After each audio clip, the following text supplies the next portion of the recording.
नमस्कार, जय जोहार। क्या आप भी गवर्नमेंट एग्जाम्स की तैयारी करना चाहते हैं? क्या आप भी मेमोरी टेक्निक्स और ट्रिक्स के जरिए बहुत ही कम समय में स्मार्ट स्टडी करना चाहते हैं? क्या आप चाहते हैं कि सीजी व्यापम टॉपर आपको पढ़ाए? तो डाउनलोड करिए योगेंद्र साहू क्लासेस ऐप। यहाँ 10 से अधिक गवर्नमेंट एग्जाम्स क्रैक करने वाले और सीजी व्यापम टॉप करने वाले योगेंद्र सर सीजीपीएससी और सीजी व्यापम के अंतर्गत होने वाले सभी एग्जाम्स की तैयारी कराए। तो डाउनलोड करिए Yogendra Sahu classes app to be the best, learn from the best.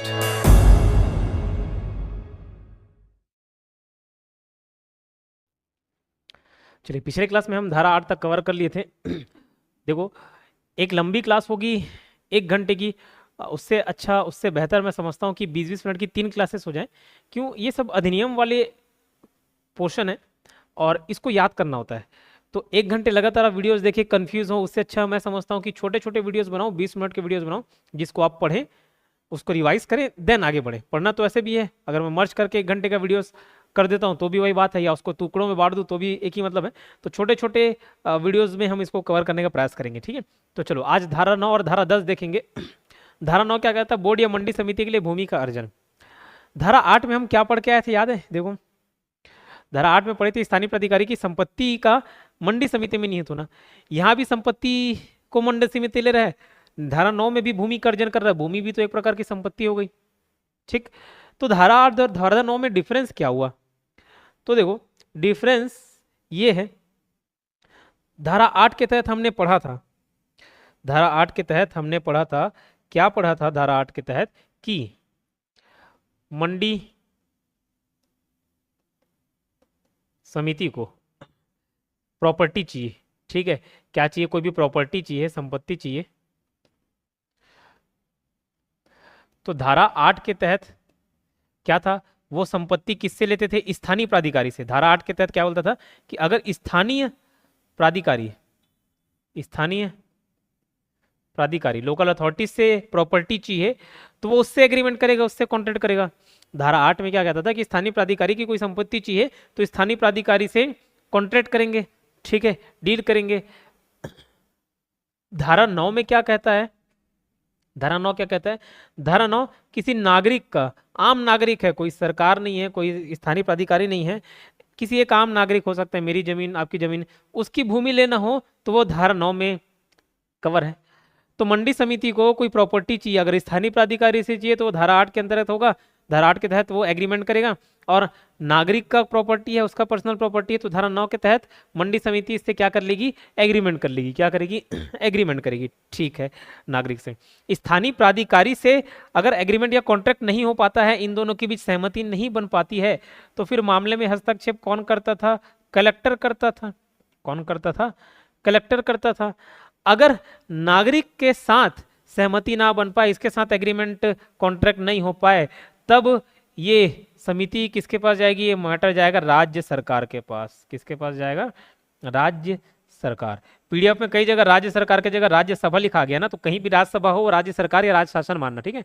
Rajya Sabha नहीं है, राज्य सरकार, ठीक। तो दोनों में डिफरेंस समझ आ गया। धारा 8 धारा 9 में, धारा 8 में स्थानीय प्राधिकारी के साथ डील करेगा, धारा 9 में नागरिक के साथ डील करेगा। ऐसे 9 से नागरिक याद रख सकते हो। और यहाँ पे सहमति नहीं बनी तो ऊपर किसके पास जाएंगे? कलेक्टर के पास। यहाँ पे राज्य सरकार के पास, ठीक है। तो दोनों में यही डिफरेंस है, कंफ्यूज ना होकर के मैं इसे चार्ट के माध्यम से बता दिया। तो धारा 9 में क्या बोलता है? धारा 9 में सुनना बात को, फिर हम वापस उस पे आएंगे कि अगर किसी मंडी समिति को नागरिक की कोई प्रॉपर्टी पसंद आ गई और उसको अपने कब्जे में लेना है, इससे एग्रीमेंट करेंगे जाके कि भैया हमको ये प्रॉपर्टी चाहिए, कितने में देना चाहते हो बता दो, इतने रुपए में देना चाहते हो क्या, इतने में। अगर सहमति बन जाती तो ठीक है, कर लेंगे। अगर नहीं सहमति बनती तो यही मंडी समिति किसके पास जाएगी? राज्य सरकार के पास जाएगी, और राज्य सरकार को बोलेगी, निवेदन करेगी कि हमको ये प्रॉपर्टी किसी भी हालत में चाहिए, आप इसको हमको दिलाइए। तो राज्य सरकार कैसे दिलाएगा? क्या इसको धमकाएगा, डराएगा? नहीं। एक अधिनियम है land acquisition act, land acquisition act, I think 1894 का एक्ट है, ठीक है, 1894 ही है, 1894 का ये एक्ट है। इसके तहत राज्य सरकार इस नागरिक का भूमि को कब्जा कर लेगी, ठीक है, एक्विजिशन, कब्जा कर लेना, हथिया लेना। तो उसको कब्जा कर लेगी, तो कब्जा कर लेगी तो नागरिक को क्या मिलेगा? कुछ नहीं मिलेगा, इसको मिलेगा मुआवजा। तो मुआवजा देके इसको रफा दफा करने का प्रयास करेगी कौन? राज्य सरकार। तो नागरिक को मिलेगा मुआवजा। अब ऐसे तो मंडी समिति को नहीं दे रही थी, मंडी समिति चलेगी राज्य सरकार के पास। राज्य सरकार लैंड एक्विजिशन एक्ट 1894 के तहत इसके जमीन को कब्जा कर सकती है और इसकी भरपाई के लिए, इसके कंपनसेशन के लिए इसको क्या देगी? कंपनसेशन देगी, मतलब मुआवजा देगी, पैसे देंगी उनको, है ना, कंपनसेशन या मुआवजा देगी। लेकिन मुआवजा कौन देगी? मुआवजे की रकम तैयार करेगा, डिसाइड करेगा राज्य सरकार। पैसा देगा कौन? मंडी समिति, क्योंकि भूमि तो इसी को लेना है। ये सिर्फ दिलाने का काम कर रही, लेकिन देगा कौन? मंडी समिति। ये डिसाइड कर देगी, फिक्स कर देगी कि भैया तुमको इतना मुआवजा मिलना चाहिए, इतना मुआवजा मिलेगा। तो दिलाने का काम राज्य सरकार करेगी, मतलब फैसला ये करेगी, डिसाइड ये करेगी कि तुमको इतना रुपए मिलना चाहिए उस भूमि के लिए। लेकिन देगा कौन? मंडी समिति देगा। क्यों देगा? अरे भैया इसकी जमीन किसको जा रही है? मंडी समिति को जा रही है। ठीक है, इतना क्लियर, समझ आई बात? चलो ठीक, तो ये पॉइंट मेरे ख्याल से क्लियर हो गया होगा, है ना। अब एक और बात ध्यान रखना, ये भूमि लिए हैं, भूमि लिए हैं, ये नागरिक की भूमि थी। ठीक, इसके पीछे का लॉजिक समझना, नागरिक की भूमि थी, नागरिक के किसी एक पर्टिकुलर व्यक्ति की भूमि थी। उसको मंडी समिति ने बोला कि हमको इस पर्टिकुलर उद्देश्य के लिए भूमि चाहिए। ओके, अच्छी बात। अब वो भूमि ले लिए, अब मंडी समिति उस भूमि को बेचना चाह रही है, तो पहले राज्य सरकार की अनुमति लेगी, उसके बाद ही उस भूमि को बेचेगी। क्या बोला? अगर वो भूमि ले लिए, चलो भूमि मिल गया, इसको कंपनसेशन दिए, मामला रफा दफा हो गया, वो भूमि अब किसके पास है? मंडी समिति के पास है। अब वो उसको बेचना चाह रही है, किसको बेचेगी?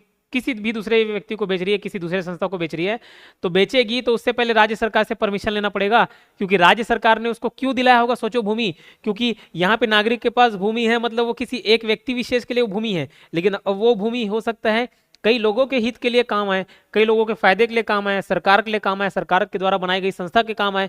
तो उस अच्छे मोटिव के वजह से राज्य सरकार ने उनको जमीन छीन के तो दे दिया। अब ये बोल रहे नहीं हम इसको बेच देंगे, अरे तो तुम लाभ कमाने के लिए बेच रहे हो उसको। तो पहला परमिशन लेगा किससे? राज्य सरकार से। ठीक है, अब जमीन बेचेगा तो भी राज्य सरकार से परमिशन लेगा। और दूसरा, अगर उसमें कुछ दूसरा काम कर रहा है ना, मतलब जिस उद्देश्य से वो भूमि को लिए थे, अब उद्देश्य अच्छा उद्देश्य बता दिया कि नहीं यार हम लोगों के हित में काम करने के लिए वो भूमि का अर्जन चाहते हैं, उस भूमि को पाना चाहते हैं, तो उस उद्देश्य को सुन के राज्य सरकार उसको भूमि दिला दी। अब अगर वो उद्देश्य को भी चेंज करेगा तो भी राज्य सरकार से उसको परमिशन लेना पड़ेगा, तभी वो दूसरा काम चालू कर सकता है उस भूमि में। ठीक है, और दोनों के पीछे का लॉजिक समझ है ना, क्योंकि एक नागरिक को हित को ना देखते हुए सभी के हित में देखते हुए उस भूमि को दिलाया गया था राज्य सरकार के द्वारा। अब उसको चेंज करेंगे तो भैया क्या करेंगे? उसके राज्य सरकार से परमिशन लेंगे। ठीक, अब अगर कुछ उद्देश्य चेंज करते ना, तो एक चीज और रखना, ये मंडी समिति को कोई टैक्स नहीं देना होता, क्योंकि हर लैंड, हर प्रॉपर्टी टैक्स, अलग अलग प्रकार के टैक्स होते हैं ना।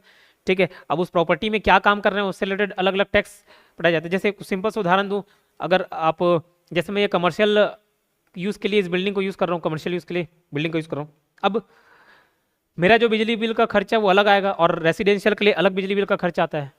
तो वैसे ही टैक्स भी अलग अलग काम के लिए अलग अलग लैंड रिवेन्यू टैक्स लगते हैं। ठीक है, तो लैंड रिवेन्यू टैक्स मंडी समिति को नहीं देना होता, बस इतना याद रखना उद्देश्य चेंज करने पे। ठीक, तो वापस आते हैं, अब इसमें क्या बोल रहा है देखो, मंडी क्षेत्र के अंतर्गत कोई भूमि है। ठीक है, मंडी क्षेत्र के अंतर्गत कोई भूमि है, मंडी क्षेत्र के अंतर्गत कोई भूमि है जो सामान्य नागरिक का है। पुराने वाले केस में स्थानीय प्राधिकारी का होता था धारा 8 के तहत, जो कि मंडी समिति के प्रयोजन के लिए आवश्यक है। तो मंडी समिति, कौन? मंडी समिति उनसे कॉन्ट्रैक्ट कर सकती है। किससे? ये नागरिक से कॉन्ट्रैक्ट करी। लेकिन दोनों के मध्य कॉन्ट्रैक्ट नहीं हो पाता, तो मंडी समिति किसके पास जाएगी? याद रखना, राज्य सरकार के पास जाएगी। राज्य सरकार के पास निवेदन करेगी, फिर राज्य सरकार क्या करेगा? वो लैंड एक्विजिशन एक्ट 1894 के तहत, उसको के तहत राज्यसभा नहीं है, जहां पे भी राज्यसभा आ जाएगा ना उसको राज्य सरकार माना। राज्य सरकार उस व्यक्ति के जमीन को अपने कब्जे में लेकर मंडी समिति को दे देगी। ठीक है, और उस व्यक्ति को मुआवजे के रूप में भुगतान करेगी। लेकिन ये जो भुगतान करेगी ना, वो पैसा राज्य सरकार अपने जेब से नहीं देगा, वो पैसा कौन देगा? मंडी समिति देगी। मतलब ये डिसाइड करेगा, दिलवाने का काम करेगा, लेकिन पैसा देगा कौन एक्चुअल में? मंडी समिति देगी, लेकिन भुगतान मंडी समिति को करना होगा। ये ठीक, मंडी समिति किसी सामान्य नागरिक से भूमि खरीदता है तो स्वामित्व मंडी समिति का होगा। ठीक है, स्वामित्व तो उस मंडी समिति का हो गया, ओनरशिप चेंज हो गया। पहले वो नागरिक के पास था, सामान्य नागरिक के पास था, अब ओनरशिप किसके पास चले गया? मंडी समिति के पास हो गया। लेकिन ऐसा नहीं ओनरशिप आ गया मतलब मैं किसी को भी बेचूं, ऐसा नहीं होगा। ठीक है, वही पॉइंट मैंने समझाया था। तो अगर ओनरशिप आ गया लेकिन फिर भी मंडी समिति को उस जमीन को किसी दूसरे को बेचना है ना, या जिस उद्देश्य से उसे खरीदा था उसमें परिवर्तित करना हो, तो राज्य सरकार से पूर्व मंजूरी लेनी होगी। बेचना हो तो भी मंजूरी लेगा, या उस भूमि में जिस उद्देश्य से उस भूमि को लिया गया था वो काम ना करके कुछ दूसरा काम किया जा रहा है उस भूमि में, तो भी परमिशन लेगा। जिस व्यक्ति की भूमि थी वह कोई कार्य करता था, लेकिन मंडी समिति, लेकिन मंडी समिति कोई अन्य कार्य करती है उस पर, तो मंडी समिति कार्य परिवर्तन के लिए जो भू राजस्व देना पड़ता था ना, जो लैंड रेवेन्यू, तो उसे नहीं देना पड़ेगा। ठीक है, भू राजस्व संहिता है 1959 आई थिंक। ठीक है, तो उसके तहत अलग अलग टैक्स लगता है भू राजस्व संहिता के तहत। तो अगर कोई अपना उद्देश्य चेंज करके दूसरा काम कर रहा है ना, तो मंडी समिति को कोई टैक्स नहीं देना पड़ता, बस इतना याद रखना, टैक्स नहीं देना पड़ेगा मंडी समिति को। बस शॉर्ट कंक्लूजन निकालो तो टैक्स नहीं देगा कौन? मंडी समिति नहीं देगा। ठीक, प्रथम मंडी समिति का गठन होने तक के लिए भार साधक अधिकारी या धारा 10 पढ़ते हैं, प्रथम मंडी समिति का गठन होने तक के लिए भार साधक अधिकारी या भार साधक समिति की नियुक्ति, अपॉइंटमेंट ऑफ ऑफिसर इंचार्ज अभी चाहिए। क्या पॉइंट है देखो, धारा 9 मेरे ख्याल से क्लियर हो गया होगा। किसी सामान्य नागरिक की संपत्ति चाहिए तो कैसा क्या एक्शन होगा उसके बारे में पढ़े। धारा 10 अभी ये मंडी बोर्ड का वैकेंसी निकला है, जिसमें सचिव कनिष्ठ वरिष्ठ सचिव वरिष्ठ कनिष्ठ सचिव ऐसा कुछ पद है जो भी है, और एक असिस्टेंट डायरेक्टर है ना,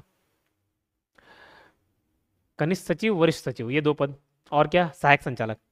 तो सहायक संचालक के 2 पद जो एकदम टॉप लेवल का है, तो सहायक संचालक के 2 पद खाली है, तभी तो उस पर नियुक्ति की जा रही है। नियुक्ति करने की आवश्यकता तभी होती है जब वो पद खाली होने की संभावना हो जाए आगे चल के, या खाली हो गई हो। अब अगर खाली हो गई हो तभी तो एग्जाम लिया जा रहा है। अब आप समझ लो ज्वाइनिंग ले लिए, अब ज्वाइनिंग करे तब जाके काम चालू करोगे आप, है ना, असिस्टेंट डायरेक्टर बन गए, सहायक संचालक बन गए, तब जाके काम चालू करोगे। लेकिन क्या अभी पद खाली है तो काम हो ही नहीं रहा होगा? आप जब जाओगे तभी काम चालू होगा, उससे बीच में कोई काम नहीं होगा? नहीं, ऐसा नहीं होता। तो कैसा होता है? तो जो सहायक संचालक का जो काम है ना, उसको किसी दूसरे को चार्ज दे दिया गया होगा। ऐसे उदाहरण के तौर पे बता रहा हूँ, कोई एक पद खाली होता है तो उसके पद का जो भी काम होता है ना, किसी दूसरे को चार्ज दिया जाता है, दूसरे को इंचार्ज बनाया जाता है। इंचार्ज मतलब उस चार्ज में वो है, ठीक है, दूसरे को इंचार्ज बनाया जाता है, वो उस काम को संभालता है। फिर असली व्यक्ति आ गया तो वो हस्तांतरित कर देगा सारी चीजें। ठीक है, तो बस वैसे ही जब धारा 4 के तहत हमने पढ़ा था, धारा 4 के तहत मंडी समिति की स्थापना होती, मंडी की स्थापना होती कि नहीं होती? और वो कौन करता है? राज्य सरकार करता है। राज्य सरकार अधिसूचना जारी करके मंडी प्रथम बार स्थापित करता है। समझना बात को, है ना। धारा 10 क्या बोलना चाह रहा है? राज्य सरकार अगर अधिसूचना जारी करना पड़ता है, अधिसूचना जारी करता है तो मंडी प्रथम बार अगर स्थापित की जाती है, अधिसूचना जारी करके मंडी प्रथम बार स्थापित करता है कौन? राज्य सरकार। राज्य सरकार के पास पावर है अधिसूचना जारी करने का। तब संचालक, ध्यान रखना, तब संचालक आदेश द्वारा क्या करेगा? किसी भार साधक अधिकारी या भार साधक समिति की नियुक्ति करेगा। क्या क्या बोल दिए सर?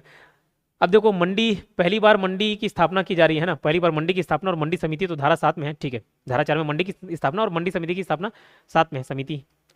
तो मंडी की स्थापना हुई। अब मंडी को चलाएगा कौन? मंडी बोर्ड तो ठीक है, एक तो नॉन लिविंग एक प्रकार की संस्था समझ लो। कौन चलाएगा? आदमी चलाएंगे ना, कोई आदमी होगा, ठीक है, कोई लोग होंगे जो मेंबर होंगे, वो काम करेंगे। तो उसको संचालन का काम कौन करता है? मंडी समिति करती है। कौन करती है? मंडी कमेटीज करती है, मंडी कमेटी, मंडी समिति। लेकिन उसका भी चुनाव होता है, मंडी समिति का भी चुनाव होगा। अब तुरंत मंडी बनी है, मंडी समिति का चुनाव हो सकता है थोड़ा टाइम लग जाए, चुनने में थोड़ा टाइम लग जाए, ठीक है, मंडी समिति का चुनाव होने में थोड़ा समय लग जाए। तब तक कौन करेगा काम? तब तक पद खाली है मंडी समिति का, कोई नहीं है, तब कौन करेगा? तो वही बता रहा है, संचालक भार साधक अधिकारी की, मतलब एक ऑफिसर या पूरी समिति की नियुक्ति कर सकता है, या तो भार साधक अधिकारी, ऑफिसर इंचार्ज या ऑफिसर इन कमिटी। ठीक है, ऑफिसर इंचार्ज और कमिटी इंचार्ज, ठीक है, कमिटी इंचार्ज या ऑफिसर इंचार्ज, इनकी नियुक्ति करता है। कौन करेगा? संचालक करेगा। किसका? मंडी का, मंडी बोर्ड का संचालक। तो संचालक करेगा, लेकिन कब करेगा? जब राज्य सरकार अधिसूचना जारी करके नया मंडी स्थापित करता है, तब की बात है। नया मंडी स्थापना कर रहा है, तब मंडी समिति की आवश्यकता काम करने के लिए। लेकिन मंडी समिति का चुनाव तो अभी हुआ नहीं है, तो कौन करेगा? एक भार साधक अधिकारी, मतलब इसका ये एक्चुअल पोस्ट नहीं है, ये बस दूसरे का काम संभाल रहा है, दूसरे का इंचार्ज ले रहा है, समझ लो। ठीक है, इतनी बात समझ आई। ठीक, अब जब इनको नियुक्त करेगा तो इन लोग फोकट में काम करेंगे क्या? नहीं करेंगे। फोकट में काम करेंगे? नहीं करेंगे। तो इनको पैसा देना होगा, सैलरी देंगे, मानदेय देंगे। तो मानदेय या सैलरी या पेमेंट कौन करेगा? तो पेमेंट तो मंडी का जो कोष होगा ना, उसी से पेमेंट होगा इनको, मतलब मंडी ही करेगी पेमेंट।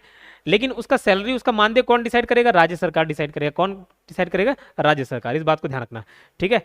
तो वही बोल रहा है, देखो, राज्य सरकार द्वारा अधिसूचना जारी करके मंडी प्रथम बार स्थापित की जाती है, तब क्या होता है? तब संचालक, कौन? संचालक। किसकी बात कर रहा हूं? संचालक। संचालक नियुक्त करता है किसको? आदेश द्वारा किसको नियुक्त करेगा?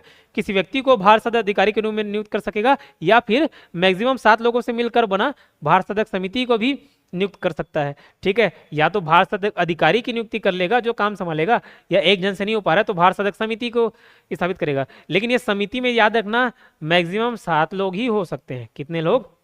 मैक्सिमम 7 लोग हो सकते हैं, जिनका कार्यकाल 5 साल तक हो सकता है मैक्सिमम। मतलब 1 साल, 2 साल, 3 साल, 4 साल, 5 साल, कितने समय के लिए? 5 साल। सर उससे ऊपर क्यों नहीं आ रहे? तब तक मंडी समिति चुनाव करवा लेंगे ना, उतना और कितना टाइम देंगे चुनाव कराने के लिए? ठीक है, तो 7 लोगों से ज़्यादा नहीं होना चाहिए उस समिति में मेंबर, तो उन लोगों को अपॉइंट कर सकते हैं, मतलब समिति में ला सकते हैं, और मैक्सिमम 5 साल के लिए उनको नियुक्त किया जा सकता है। ठीक, फिर इस अधिनियम के अधीन मंडी समिति की समस्त शक्तियों का प्रयोग करेगा। कौन करेगा? ये जो भारत सदक समिति या भारत सदक अधिकारी है ना, उन लोगों की सारी शक्तियां जो मंडी समिति को प्राप्त होती है, वही समस्त शक्तियों को इन लोग भी यूज करेंगे, क्योंकि वही काम देख रहे हैं, करेगा या करेगी, तथा समस्त कर्तव्यों का निर्वहन करेंगे। जो कर्तव्य इनका होता है वो कर्तव्य करेंगे, जो पावर इनके पास होता है वो पावर को यूज करेंगे। सारे चीजें यही देखेंगे भारत सदक अधिकारी या भारत सदक समिति। ठीक है, अब देखो संचालक इनकी नियुक्ति करता है ना, संचालक इनकी नियुक्ति करता है। सपोज भारत सदक अधिकारी ने नियुक्ति किया, बाद में इसको लगा कि नहीं यार इसको हटा के भारत सदक समिति को नियुक्त करना है, कर सकता है। हो सकता है भारत सदक समिति को पहले नियुक्त किया है, अब लग रहा है कि नहीं इन लोगों की जरूरत नहीं है, एक भारत सदक अधिकारी से काम चल जाएगा, तो इस अधिकारी की नियुक्ति कर सकता है। मतलब कभी भी किसी को भी हटा के दूसरी नियुक्ति कर सकता है। ठीक है, क्लियर, समझ आई बात? इस बात को याद रखना। और कुछ बातें बताता हूँ यहीं पे, फिर आगे नोट्स में तो लिखा ही होगा। अब जैसे मैक्सिमम तो 5 साल के लिए है, लेकिन जरूरी नहीं 5 साल के लिए नियुक्त करें। सपोज किसी भी भारत सदक अधिकारी या भारत साधक समिति इसकी नियुक्ति किया, मान के चलो 4 साल के लिए, 4 साल के लिए। ठीक है, अब यहां से मैं 3 केस बताता हूं। ठीक है, पहला केस क्या? जब जिस अधिकारी की नियुक्ति की गई थी उसकी मृत्यु हो जाती है। ठीक है, मृत्यु हो जाती है, या वो रिजाइन दे देता है, पद त्याग कर देता है, किसी भी तरीके से वो पद खाली हो जाता है, तो उसको आकस्मिक रिक्ति मानी जाएगी, उसकी मृत्यु हो गई, वो छोड़ के चले गया, है ना। तब क्या करेंगे? तब जो संचालक है एक नया भारत सदक अधिकारी समिति की नियुक्त करेगा, जिसका कार्यकाल क्या होगा? तो बचा हुआ कार्यकाल होगा। सपोज इसको 4 साल के लिए नियुक्त किए गए थे, 2 साल बाद ये निपट गया, तो अब जो नया व्यक्ति आएगा, नया भारत सदक अधिकारी आएगा, उसका कार्यकाल कितने साल के लिए रहेगा? पूरे 4 साल के लिए? क्या नहीं, बचा हुआ जो 2 साल है ना उसके लिए काम करेगा। इतनी बात समझ आती है? ठीक है, दूसरा कंडीशन और क्या हो सकता है सर? 3 कंडीशन बोले थे, तो पहला कंडीशन समझ गए, मृत्यु हो गई, आकस्मिक रिक्ति हो गई, उस केस में ये आएगा। अच्छा, एक बात इसमें और रखना, बचे हुए 2 साल के लिए काम करेगा। अब ये मृत्यु हो गया तो बता के थोड़ी इसकी मृत्यु होगी कि हम राज आने वाले हैं और मेरे को ले जाएंगे इस गुरुवार के दिन, ऐसा तो नहीं होगा। उसकी मृत्यु हो सकती है अचानक से हो जाए। अब अचानक से हो गया और नए भारत सदक अधिकारी की नियुक्ति करने के बीच गैप हो गया, सपोज 1 महीने का गैप हो गया, मान के चलना 1 महीने का गैप हो गया, तो इस 1 महीने के दौरान कौन काम करेगा? सोच के देखो, अभी नया भारत सदक अधिकारी तो नहीं हुआ है। तब ध्यान रखना, तब कलेक्टर इंटरफेयर करेगा। अब कलेक्टर किसी एक व्यक्ति को, कोई व्यक्ति को भारत सदक अधिकारी के रूप में नियुक्त करेगा और वो इस 1 महीने के दौरान काम करेगा। फिर जैसे ही नया भारत सदक अधिकारी आ जाएगा, भारत सदक अधिकारी किसके द्वारा? संचालक के द्वारा नियुक्त कोई अधिकारी आ जाएगा, फिर कलेक्टर अपने आदमी को वापस बुला लेगा और ये काम संभाल लेगा। इतना बात क्लियर? चलो ठीक है, तो मृत्यु होने की दशा में बता दिया और बताया एक गया और दूसरा आया, उसके बीच का जो समय है उसमें कौन करेगा? तो कलेक्टर द्वारा नाम निर्देशित व्यक्ति भारत सदक अधिकारी के रूप में काम करेगा। दूसरा क्या कंडीशन बता रहे थे सर, उसको भी बता दो। ठीक है, दूसरा कंडीशन 4 साल के लिए नियुक्ति था। दूसरा कंडीशन ये देखते हैं कि मान के चलो ये 4 साल का कार्यकाल था, लेकिन अभी बीता हुआ है मात्र 2 साल और मंडी समिति का चुनाव हो जाता है, उन्हीं के बदले तो काम कर रहे हैं, नया मंडी समिति का चुनाव हो जाता है, तब क्या करेंगे? इसका कार्यकाल तो पूरा 4 साल तक था, तो पूरे 4 साल के लिए वेट करेंगे क्या? नहीं। जब वो नया चुनाव वाले का प्रथम सम्मेलन होगा ना, पहला सम्मेलन होगा, उस दिन से समझा जाएगा कि अब एक्चुअल काम कौन संभाल लिया? वो मंडी समिति संभाल ली है और ये भारत सदक अधिकारी की उसी समय वो आखिरी दिन होगा काम करने का। ठीक है, फिर ये सारा काम उसको सौंप देगा। ठीक, क्लियर, अपना चार्ज उसको दे देगा। तीसरा, मान के चलो 4 साल के लिए नियुक्त किया था, लेकिन अभी तक चुनाव संपन्न नहीं हो पाया, अभी तो देख रहे थे इसका कार्यकाल खत्म होने से पहले चुनाव हो गया, तब क्या करेंगे? तो चुनाव होगा, फिर मंडी समिति का चयन कर लिया जाएगा, फिर उनका जब प्रथम सम्मेलन होगा उस दिन से मंडी समिति पूरा काम संभालेगी और ये भारत सदक अधिकारी अपना चार्ज दे देगा, भारत सदक अधिकारी का काम खत्म। लेकिन अब चुनाव ही नहीं हो पाया, इसका 4 साल बीत गया और चुनाव नहीं हो पाया, अब क्या किया जाए? फिर कलेक्टर के पास जाया जाए कि नहीं? अब ये कलेक्टर द्वारा व्यक्ति नहीं आएगा।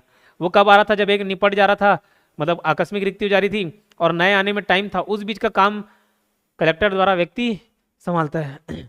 लेकिन चुनाव अभी तक नहीं हो पाया है, 4 साल के बाद भी चुनाव नहीं हो पाया, तो क्या करेंगे, तो जो एक्स्ट्रा टाइम जब तक चुनाव नहीं हो जाता ना, वो एक्स्ट्रा टाइम में भी यही पार्षद अधिकारी ही रहेगा, उसको भगाएंगे नहीं। लेकिन ये कब तक काम करेगा, जब नया चुनाव हो जाएगा, उसका प्रथम सम्मेलन होगा ना, तभी तक वो काम करेगा। ठीक, मेरे ख्याल से ये पॉइंट क्लियर हो गए होंगे, और यही चीज़ें नोट्स में लिखी हुई हैं, देखो। परंतु संचालक कभी भी भार सदक अधिकारी के स्थान पर नए भार सदक समिति तथा भार सदक समिति के स्थान पर भार सदक अधिकारी की नियुक्ति कर सकता है। ये मैं बता दिया था, कौन करेगा, संचालक करेगा। इस प्रकार नियुक्त भार सदक अधिकारी या भार सदक समिति जैसी भी स्थिति हो, अपने पूर्वाधिकारी को उपलब्ध शेष कालावधि तक पद धारण करेगा। मैं बताया था, चेंज करेंगे ना तो बचे हुए कार्यकाल के लिए ही काम करेंगे, वही बोल रहे हैं। अपने पूर्वाधिकारी से पहले जो अधिकारी थे, उसका उपलब्ध जो शेष कालावधि है, जितना समय बचा है, उसी समय तक पद धारण करेगा या करेगी। करेगा मतलब अधिकारी के लिए करेगा बोल रहे हैं, समिति के लिए करेगी बोल रहे हैं, क्योंकि ये स्त्रीलिंग होता है समिति। भार सदक अधिकारी की मृत्यु हो जाने पर या पद त्यागने, छुट्टी होने पर या निलंबित होने की दशा में ऐसा समझा जाएगा कि आकस्मिक रिक्ति हुई है, तो ऐसी रिक्ति संचालक द्वारा उस पद को किसी व्यक्ति की नियुक्ति करके भरी जाएगी। और यहाँ पे मैं एक्स्ट्रा पॉइंट बता दिया था, 3 कंडीशन बताया था ना यहाँ पे। एक तो आकस्मिक रिक्ति हो गई, तब तो कौन नया भार सदक अधिकारी आएगा, सर समिति देखो, समिति के सब लोग एक साथ तो नहीं निपट जाएंगे, समिति में तो 7 लोग हो सकते हैं मैक्सिमम, लेकिन भार सदक अधिकारी की मृत्यु जा रही है तो कोई नया व्यक्ति आएगा, ठीक है। और नया पुराने व्यक्ति जाने और नया व्यक्ति आने में जो बीच का समय है वो कौन देखेगा, तो कलेक्टर द्वारा नाम निर्देशित व्यक्ति भार सदक अधिकारी के रूप में काम करेगा। वहाँ पे फिर संचालक नहीं भेजेगा, संचालक तो नया भार सदक अधिकारी भेज ही रहा है, उस बीच में कलेक्टर का आदमी करेगा। दूसरा कंडीशन क्या देखे थे कि चुनाव पहले हो गया, उसका कार्यकाल समाप्त होने से पहले चुनाव हो गया, तो चुनाव होगा, नया मंडी समिति बनेगी, उसकी प्रथम सम्मेलन तक वो भार सदक अधिकारी काम करेगा, फिर चले जाएगा। चुनाव नहीं हुआ है और उसका कार्यकाल खत्म हो गया, फिर भी चुनाव होते तक वो रहेगा, और जैसे ही चुनाव हो जाएगा मंडी समिति की प्रथम सम्मेलन तक वो रहेगा, फिर वो चले जाएगा। ये सारे कंडीशंस ध्यान रखना आप, है ना। संचालक कभी भी भार सदक समिति के सदस्य या भार सदक अधिकारी के उनके पद से हटा सकता है, ठीक है, कभी नियुक्त भी कर सकता है, हटा भी सकता है। भार सदक अधिकारी या भार सदक समिति का वेतन राज्य सरकार डिसाइड करेगी, लेकिन वेतन कौन देगा, मंडी देगी, मंडी समिति देगी। मंडी समिति की जो निधि है ना, वहां से मिलेगी उनको सैलरी। भार सदक अधिकारी को भत्ता मंडी समिति के देय भत्ते के समान होगा, ठीक है। जो मंडी समिति को पैसा दे रहे हैं ना, वही भार सदक अधिकारी को भी देंगे।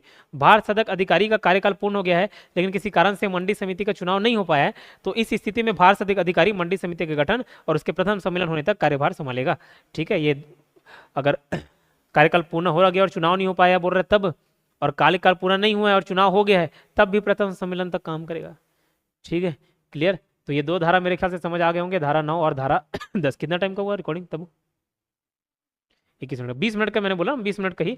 चाहते तो इसको एक लंबा क्लास ले सकते थे, लेकिन मैं ब्रेक कर रहा हूँ यहाँ पे, ठीक है, ताकि धारा 11 एक जो बड़ा पॉइंट है, धारा 11 मंडी समिति का गठन। वो जो मंडी समिति जो नए बन रही ना, मंडी समिति जिसका चुनाव किया जा रहा है, उस मंडी समिति में कौन कौन मेंबर होंगे, वो लंबा चौड़ा पॉइंट है। यहाँ तक पढ़ना, इसको एक बार रिवाइज करना, फिर नया वीडियो प्ले कर लेना, ठीक है। तो इससे आपका रिवीजन भी होता चलेगा पॉइंट टू पॉइंट। और मैं बता रहा हूँ आपको, एक ध्यान रखना है, गलती मत करना, ये अभी सब पढ़ लोगे लेकिन एग्जाम टाइम में आपको याद नहीं आएगा, तो उसके लिए एक उपाय बता रहा हूँ। जब भी नया वीडियो आप प्ले करते हो ना, उससे पहले पुराना वीडियो को देख लिया करो, कम से कम एक बार तो रिवाइज कर ही लेना पुराना वीडियो। सब आप हर बार देखेंगे तो फिर समय चले जाएगा, तो ठीक है ना। नोट्स तो आपके पास रहेंगे ना, तो जो शॉर्ट्स नोट्स बनाए हो या ये इसका प्रिंट आउट लिए हो, इससे आप एक बार रिवाइज कर लीजिएगा, लेकिन पुराना रिवाइज करिएगा तभी आगे देखना, ठीक है, नहीं तो आपके सर के ऊपर से चले जाएगा। ठीक, चलिए मिलते हैं नेक्स्ट वीडियो में, धन्यवाद।